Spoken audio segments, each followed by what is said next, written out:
Dans l'actualité de ce lundi, l'État veille à l'application des nouveaux prix des denrées alimentaires.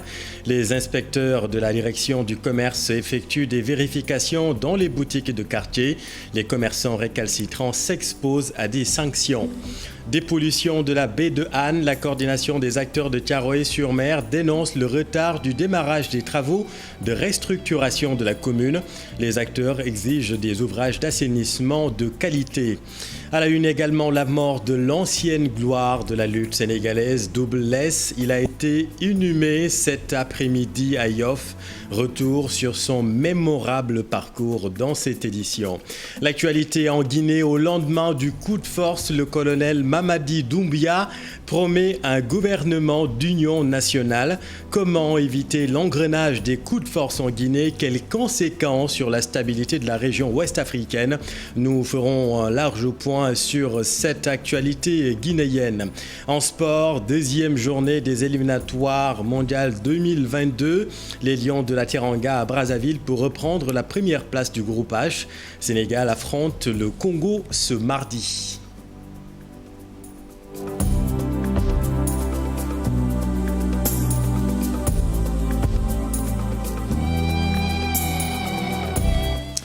Fixation des prix de grande consommation, les inspecteurs de la direction régionale du commerce veillent à l'application de cette mesure. Le prix du sucre, l'huile et le riz ont été revus à la hausse. Les inspecteurs de la direction du commerce ont effectué des visites de vérification dans les boutiques de quartier. Les commerçants récalcitrants s'exposent à des sanctions. Pape Faraning et Amadouba. Entre ses mains, la feuille qui indique les nouveaux tarifs fixés par le ministère du Commerce. Ces agents font le tour des boutiques ici à la Médina pour s'assurer de l'application de la mesure. C'est de veiller à l'application stricte de l'arrêté 26 999 pris par le ministre du Commerce sur instruction du président de la République. Vous savez que l'État a renoncé à 47 milliards de francs CFA pour soulager les populations. Si certains acceptent de se soumettre, d'autres s'y opposent, même sur le risque de subir des sanctions. Non, Inch'Allah. Le riz brisé non parfumé, maintenant qui est vendu à 300 francs. L'huile de palme aussi à 1200 francs le litre. La dosette qu'on appelait communément Ninel à 350 francs. Et le sucre cristallisé ou sucre en poudre à 600 francs. Donc le kilo. Nous avons dressé une convocation. Ces boutiquiers vont passer au bureau l'après-midi et nous allons déclencher la procédure. La direction du commerce invite les Sénégalais à plus de patriotisme. Nous appelons tout le monde, boutiquiers, population, au patriotisme économique. Parce que le patriotisme doit prévaloir dans ce que nous faisons. Parce que si l'État renonce à 47 milliards, aussi, la population aussi doit jouer son rôle. Un registre de réclamation est ouvert au niveau du service régional de Dakar. 47 milliards de francs CFA cédés par l'État pour soutenir le pouvoir d'achat des Sénégalais. La direction régionale du commerce intérieur promet de faire le suivi sur le terrain pour le respect strict des mesures prises. Merci Pape Farah. À Touba, l'association des commerçants et industriels du Sénégal exige la libéralisation de l'importation du sucre. Selon les membres de l'ACIS, l'État doit mieux gérer le secteur du commerce afin de limiter les pénuries récurrentes. Voyons tout cela avec Pape Balagaï et Talasson.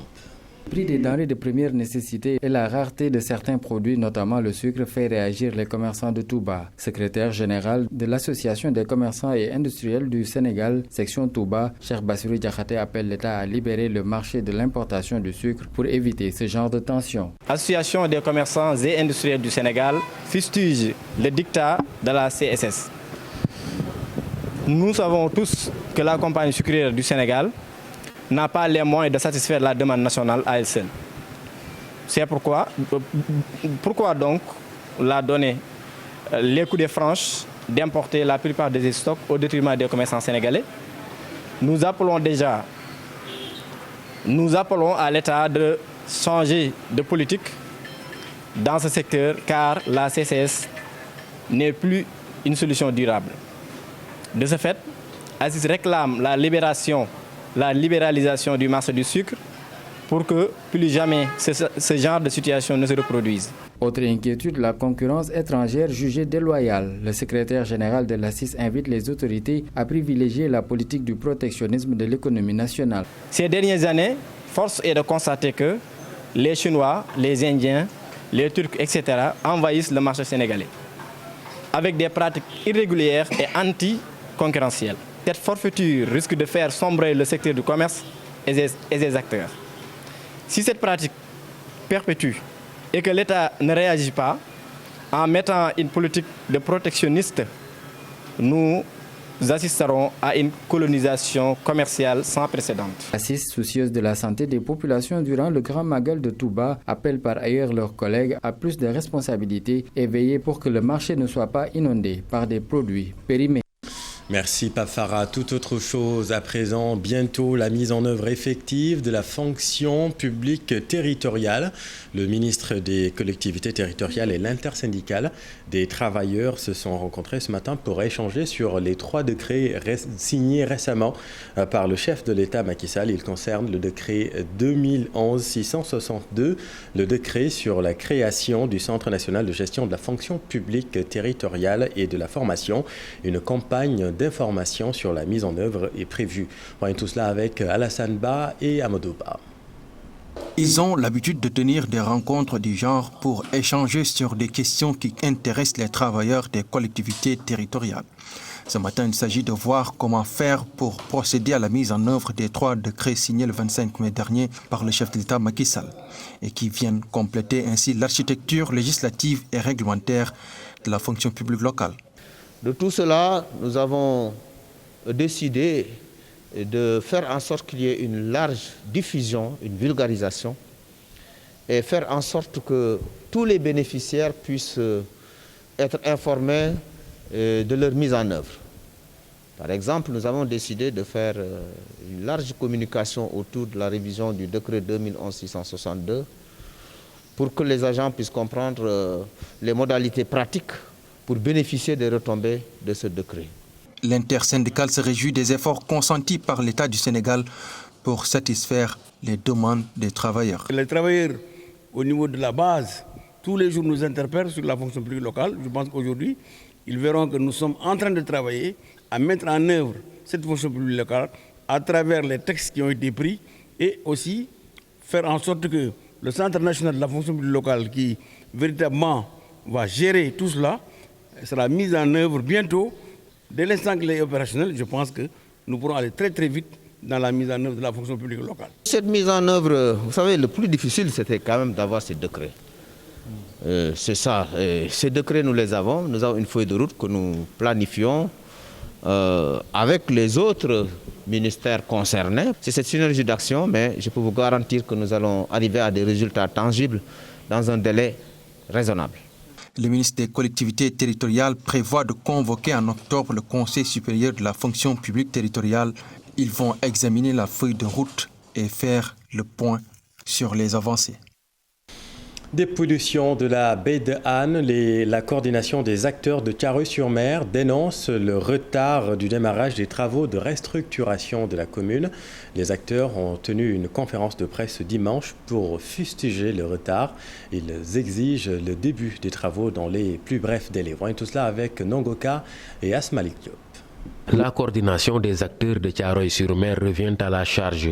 Elle dénonce le retard dans l'exécution des travaux de restructuration de la commune, un chantier du projet de dépollution de la baie de Han. Nous avions un chronogramme clair.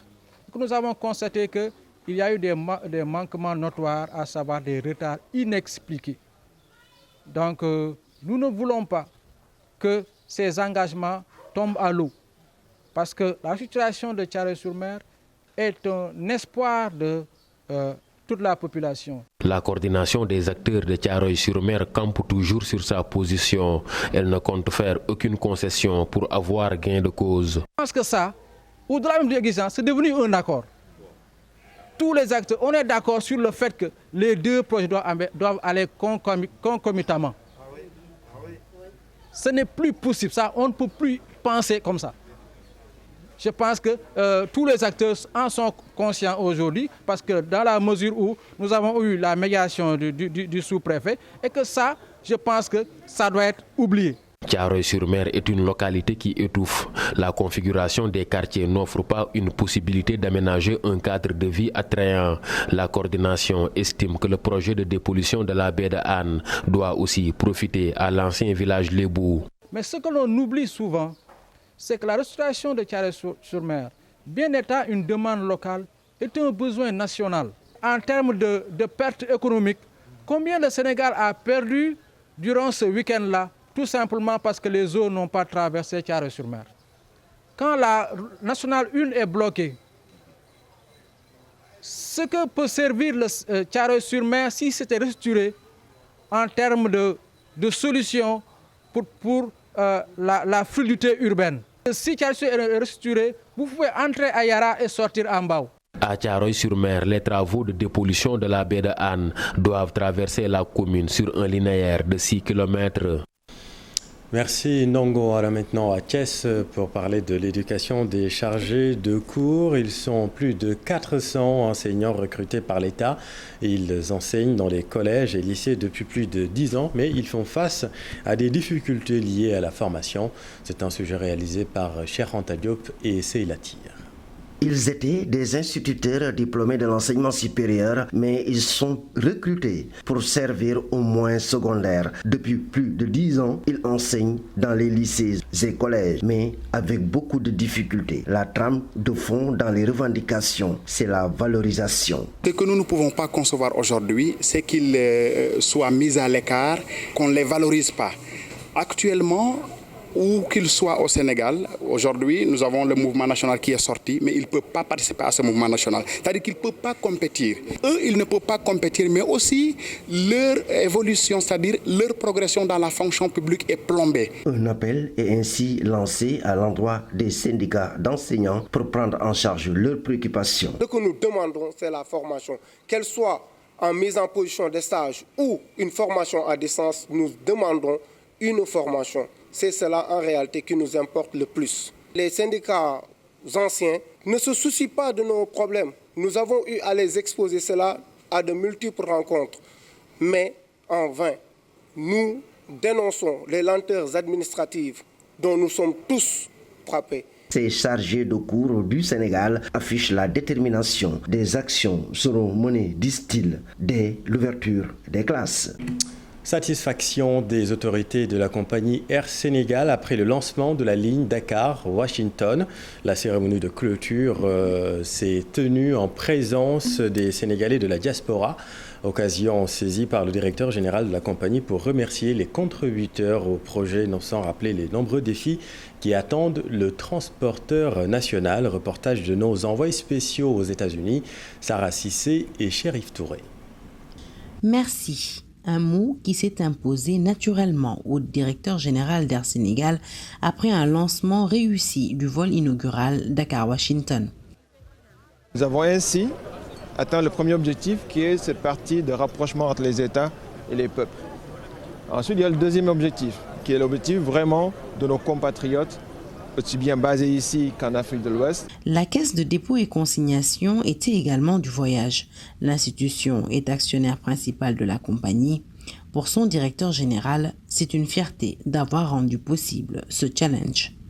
L'avion a effectué le vol Dakar-New York-Washington dans d'excellentes conditions. La compagnie devient de plus en plus attractive et il est évident que peut-être des privés nationaux, surtout, viendront renforcer cette compagnie. Parmi les autorités présentes à ce cocktail dînatoire, le consul honoraire du Sénégal qui décerne également un satisfecit à la compagnie. Parce que j'ai pu constater la qualité de l'appareil, de l'avion et la qualité du service, ce qui est extrêmement important dans le secteur des transports aériens. Après un envol réussi vers les USA, cap sur d'autres destinations. Air Sénégal ne se fixe pas de limite à la conquête du monde, pourvu que ses services soient toujours à la hauteur des attentes de ses clients. Il y aura certes d'autres lignes qui vont s'ouvrir, mais juste pour compléter notre réseau, je pense en particulier aux lignes vers Lagos ou le niveau de service, le contact, la communication avec nos passagers, avec nos clients, l'amélioration de nos opérations au niveau de l'aéroport de Dakar. L'ensemble de tous les services qui feront que nous allons consolider les bases de notre compagnie, nous en sommes aujourd'hui là. C'est une ambiance conviviale qui a régné tout au long de ce cocktail dînatoire, point final d'une série d'activités marquant l'ouverture de la ligne aérienne nationale aux USA. Le retour de la délégation est prévu ce 5 septembre à Dakar. Merci beaucoup Sarah, et on prend justement l'avion pour rallier Conakry. Les frontières aériennes et terrestres ont été rouvertes pour les échanges commerciaux et humanitaires aujourd'hui à l'issue d'une rencontre avec les plus hauts dignitaires du régime d'Alpha Condé. Le colonel Mamadi Doumbia a annoncé la formation prochaine d'un gouvernement d'union nationale. En ligne de Conakry, notre envoyé spécial Aïcha Fall. Bonsoir Aïcha. Quelle est la situation ce soir à Conakry? Que peut-on retenir de ce jour d'après? Alors, un jour d'après assez calme, mais un jour de fête quand même. Le colonel a tenu, avant de gérer ses audiences aujourd'hui, à partager sa joie, à partager son espoir avec tout le peuple guinéen. Et il est sorti, dès son allocution de 3 minutes, il est sorti du camp militaire dans lequel sont consignées les forces spéciales pour faire le tour de tout Conakry. Alors, il a arpenté toutes les avenues et tous les Guinéens sont venus à sa rencontre avec des cris comme espoir, avec des cris comme liberté, avec des cris comme démocratie. Donc une journée très chargée pour le colonel Doumbouya qui a passé après ce petit échange avec son peuple, il a passé pratiquement tout le reste de la journée à recevoir les ministres de l'ancien gouvernement qu'il a dissous, à recevoir les gens de la société civile, à recevoir surtout les généraux. Il a reçu beaucoup de généraux aujourd'hui. Ils ont fait foison au camp. Et à la fin, il recevait les partenaires financiers, les partenaires commerciaux. La communauté internationale appelle à la libération du président Alpha Condé. Quelle est sa situation ce soir? Est-ce que vous avez des infos le concernant? Alors pour le moment, tout est verrouillé à propos d'Alpha Condé. Alpha Condé, on ose à peine prononcer son nom dans le camp militaire des forces spéciales. On chuchoterait qu'il serait toujours à Conakry, qu'il serait dans de très bonnes mains, qu'il est sain et sauf, qu'il ne peut rien ne lui frapper, mais on rechigne encore à dire où est véritablement Alpha Condé.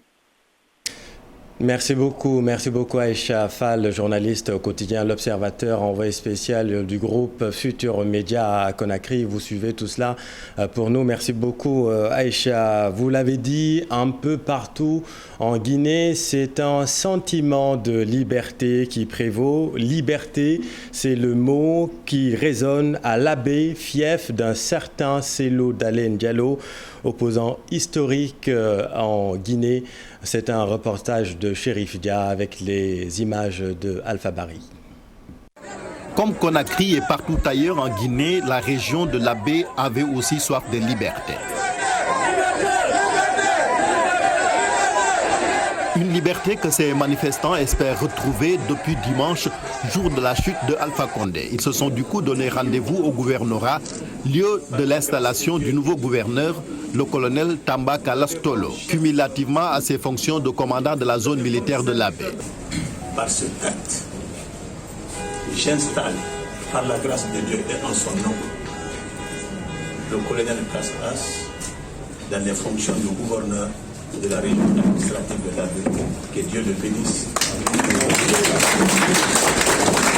Le colonel Kallas, comme on l'appelle ici à Labé, ne veut pas perdre de temps. Aussitôt installé, le nouveau gouverneur décline sa feuille de route. J'invite donc les cadres du gouvernement à la transparence et en qualité et fonction de tout un chacun pour le bien-être de la région administrative de Labé et en particulier pour l'intérêt supérieur de la nation guinéenne. Je n'accepterai pas la démagogie, les détournements. À partir de ce lundi, tous les gouverneurs de région sont remplacés par les commandants de zones militaires. Ainsi en a décidé le Comité pour l'unité nationale et le développement. Celui de Labé donne des gages à ses concitoyens. Aux populations paisibles de Labé, je serai à votre écoute et je serai à votre service, où que ce soit. À monsieur le gouverneur sortant, je serai attentif à vos conseils. Et soyez rassurés que tout ira à merveille. Si Dieu le veut bien. La région de Labé, en majorité Peul, compte environ 1 91 633 habitants. Ce fief de l'opposition, notamment Selou Dalen Diallo, sent le martyr depuis l'indépendance de la Guinée. La Guinée, un pays longtemps secoué par la prise du pouvoir par les armes, indépendante depuis 1958. Elle a connu plus de 4 coups d'État et de nombreuses tentatives. On voit tout cela avec Mamadou Fall.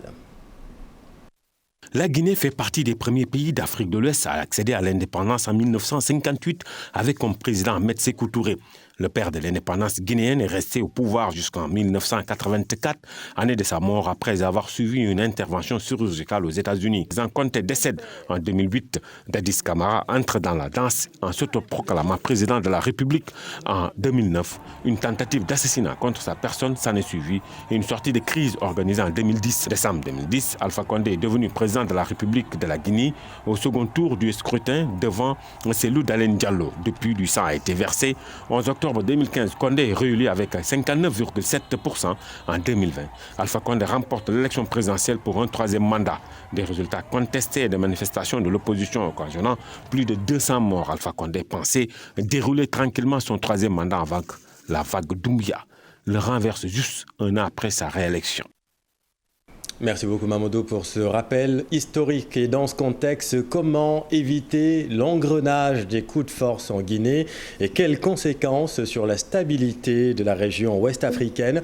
Pour le professeur Bakary Samb, le risque est réel car les coups d'État semblent de plus en plus faciles pour les militaires. C'est un sujet réalisé par Marcel Farba-Maroun et Tierno Laurent Métis.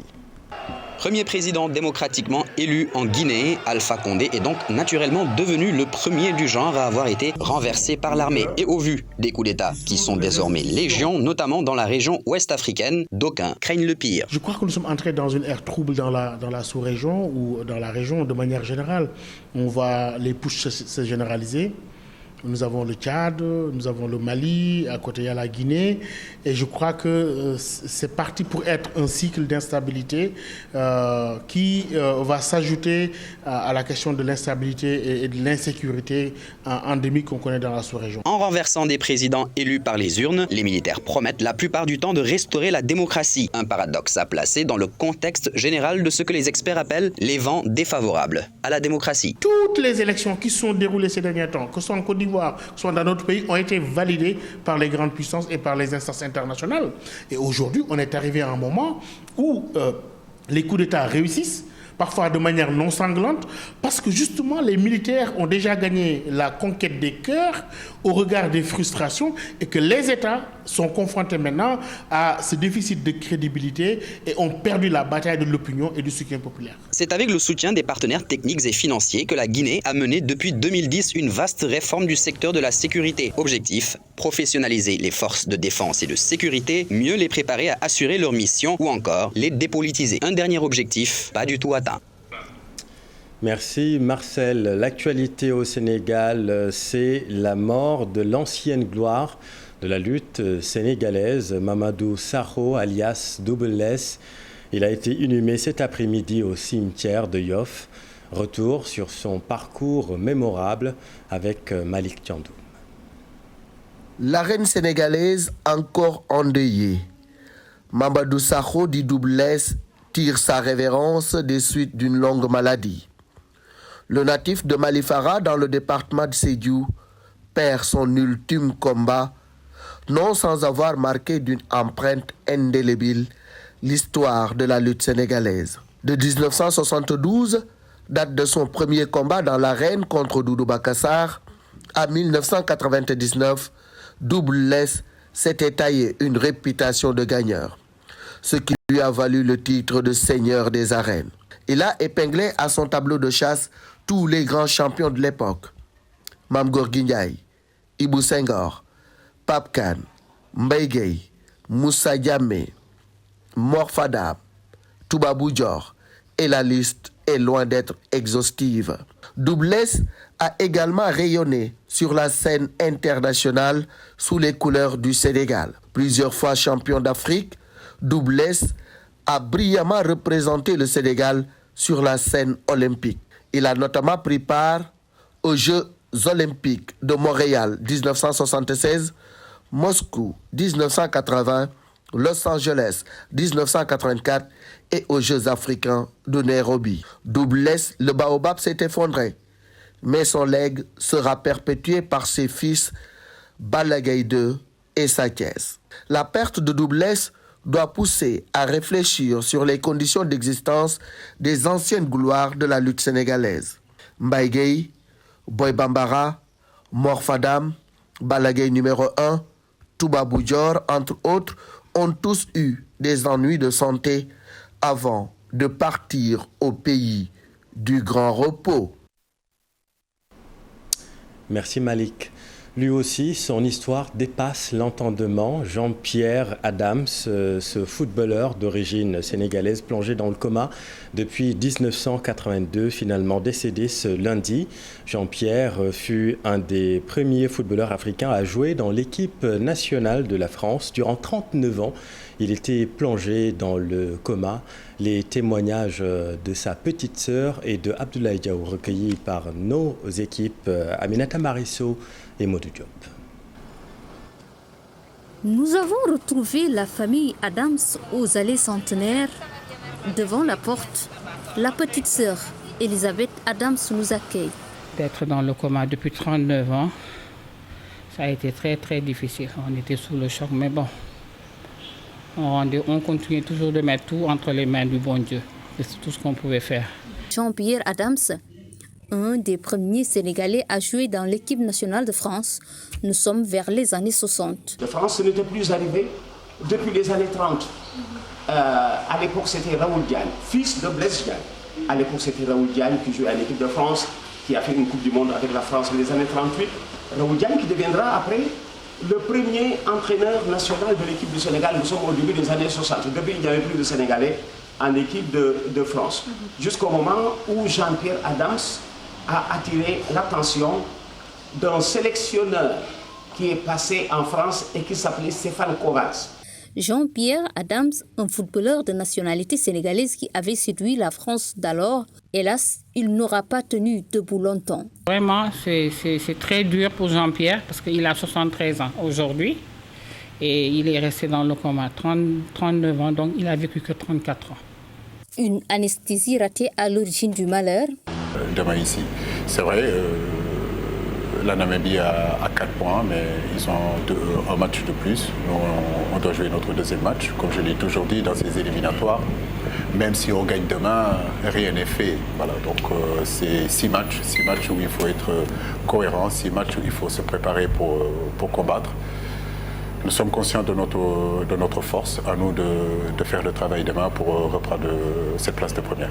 À l'absence de Cheikhou Kouyaté, Aliou Cissé est tenu d'apporter un changement dans son 11. Pas un souci pour lui. N'oubliez pas qu'on a joué mercredi. les matchs s'enchaînent. Forcément, peut-être que le 11 de départ contre le Togo amènera à être bougé face au Congo. Et je crois que le plus important, c'est qu'aujourd'hui, je l'ai dit tout à l'heure, tout le monde est prêt, tout le monde est concentré. L'équipe nationale du Sénégal, ce n'est pas seulement 11 joueurs. Pour le sélectionneur, la disette de l'attaquant Boulaye Dia n'est pas un handicap pour l'équipe, bien au contraire. Le travail de Boulaye est très intéressant dans notre nouveau système. Il nous apporte de la profondeur, il nous apporte aussi un point d'ancrage, un point d'appui au-dessus. Il arrive aujourd'hui à combiner avec Sadio. Un compte prévu ce mardi à 16h au stade Massamba Deba. Merci cher. Et dans l'actualité sportive en basket, fin de l'Afrobasket remporté par les Tunisiens hier devant la Côte d'Ivoire. En ce qui concerne le Sénégal, Boniface Ndong se dit prêt pour de nouveaux challenges avec les Lions du basket. Selon le sélectionneur, l'équipe a encore une belle marge de progression. Le Sénégal peut être fier de la performance des Lions. Je pense qu'on est venu ici étant une chose très rare que le Sénégal soit la meilleure équipe à 3 points. Mais tous nos meilleurs tireurs sur le premier Coupe d'Afrique, c'est des gens qui viennent de sortir de collège. Alga, il est toujours au collège. Donc je pense que la pression et peut-être n'avoir pas eu la chance d'avoir joué à Belgrade, n'avoir pas eu la chance d'avoir peut-être des équipes de grand niveau, tu vois. Donc c'est très facile pour un jeune joueur de gagner beaucoup de confiance, mais aussi c'est très facile de perdre la confiance. Et comme me disait un bon ami, il me dit tu ne peux pas rentrer sur le terrain jouer. Non, c'est pour ça que je suis fier, tu vois. Donc je savais qu'on était très bon, on a montré un basket très joli. Je pense qu'on a peut-être montré un des meilleurs baskets qu'on a vu depuis longtemps ici. Mais avec des jeunes de 22 ans, 23 ans, donc c'est pas évident. Voilà, donc personnellement, j'ai beaucoup à apprendre, mais bon, je pense que je suis satisfait de ce que j'ai fait. Mais l'avenir, ça dépend de la fédération. Vous savez, au Sénégal, comme certains m'ont le rappelé, on a eu, je pense, 13 coachs dans les dernières années, je ne sais pas combien, mais bon, voilà, ça dépend de la fédération. Moi, j'aime mon pays, tu vois, moi et le coach de Sagana Diop, on a dit que, tu vois, c'était dur, j'ai pas eu de repos, là je retourne, je vais continuer à travailler directement, mais si j'avais à le refaire, je le referais, parce que je suis trop fier de mes joueurs. Propos recueillis par nos envoyés spéciaux Mas Ndiaye, Mamfatou Ndoye et Malal Junior gagne le Sénégal qui rentre donc à Dakar avec la médaille de bronze. Une dernière note dans cette édition, le cinéma mondial perd un de ses icônes. L'acteur français Jean-Paul Belmondo a tiré sa révérence ce lundi à l'âge de 88 ans. Belmondo alias Bébel, victime d'un AVC en 2001, laisse derrière lui 80 films et 30 pièces de théâtre, dont Cyrano en 1989. Voilà, c'est la fin de cette édition. Merci infiniment de l'avoir suivi. Dans un instant, soir d'info avec Binta Diallo. Les programmes continuent sur TFM. Excellente suite. Restez avec nous. Vous êtes au bon endroit.